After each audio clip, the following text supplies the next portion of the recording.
I've seen my fair share of HOA nonsense over the years.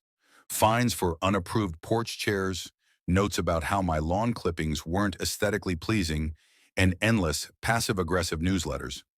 But what happened last month crossed the line from petty to criminal. See, my daughter Jess had just returned home after a long deployment. She works for the FBI's Tactical Operations Unit, and she's seen more in 1 month than most of us do in a lifetime. She doesn't look it, though. Jess is quiet, calm, and often dressed down in workout gear.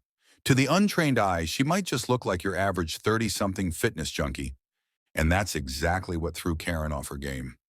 It was a Tuesday morning when Jess offered to help me reorganize the garage.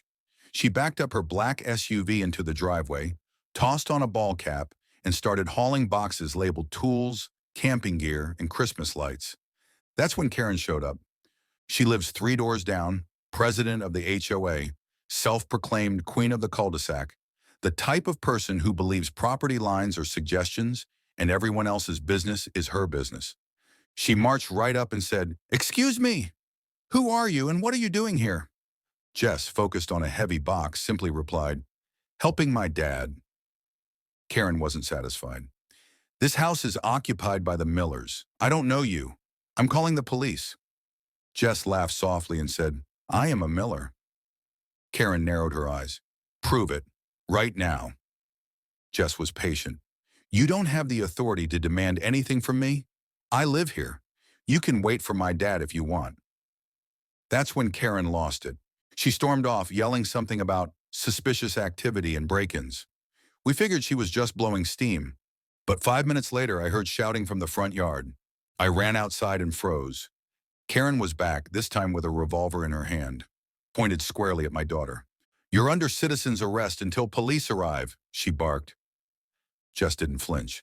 She slowly raised her hands, keeping her voice calm and steady.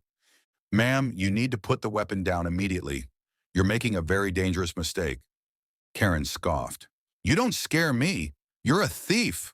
Or worse, one of those fake delivery scammers." That's when the police pulled up. Lights flashing. 2 officers jumped out, weapons holstered, hands ready.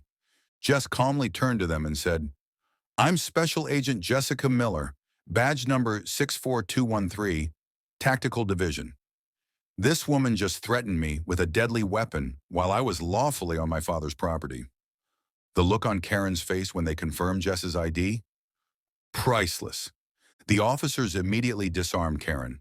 One of them literally facepalmed when they realized she had called 911 to report a hostile intruder, conveniently leaving out the part where she pulled a gun.